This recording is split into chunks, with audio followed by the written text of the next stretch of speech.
Today in the Daily Dose, Clara Barton.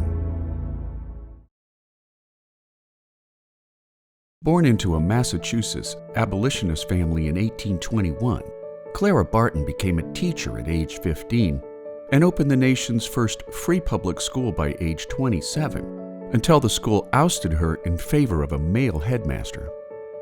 Moving to Washington, D.C. to clerk for the U.S. Patent Office, Barton shifted her focus to nursing after the Civil War broke out, working first in a makeshift hospital inside the yet-completed U.S. Capitol building, eventually tending to the wounded at 16 frontline battlefields before war ended in 1865.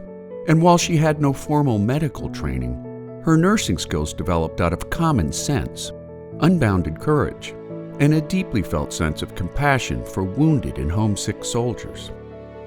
Nicknamed the Angel of the Battlefield, while tending to the wounded at Antietam, Barton came so close to the action that a soldier she was comforting was shot dead by a stray bullet as she supported him in her arms.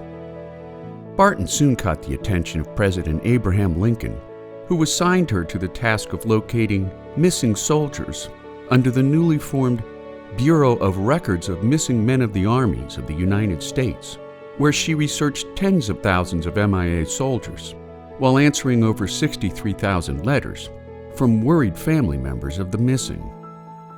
By war's end, Barton and her staff had identified over 22,000 missing soldiers. On a post-war trip to Europe, Barton learned about the International Red Cross in Geneva, Switzerland, not to mention assisting the wounded during the Franco-Prussian War of 1870. Returning home to solicit political support for an American version of the aid organization. After President Chester A. Arthur signed the 1882 Geneva Treaty, Barton became the head of the American Red Cross, where she oversaw disaster relief efforts for the victims of the deadly Johnstown flood and devastating hurricanes in South Carolina and Galveston, Texas.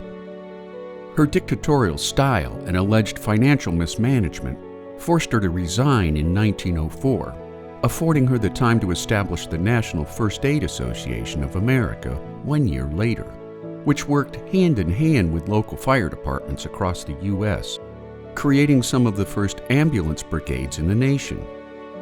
She passed away at her home in Glen Echo, Maryland, on April 12, 1912, at just 91 years of age, making Clara Barton an early trailblazer in nursing, human compassion, and disaster response. And there you have it, Clara Barton, today in the Daily Dose. Get your nerd on with the Daily Dose. And if you enjoyed today's episode, share the link with a friend or colleague so that they too can learn something new every day.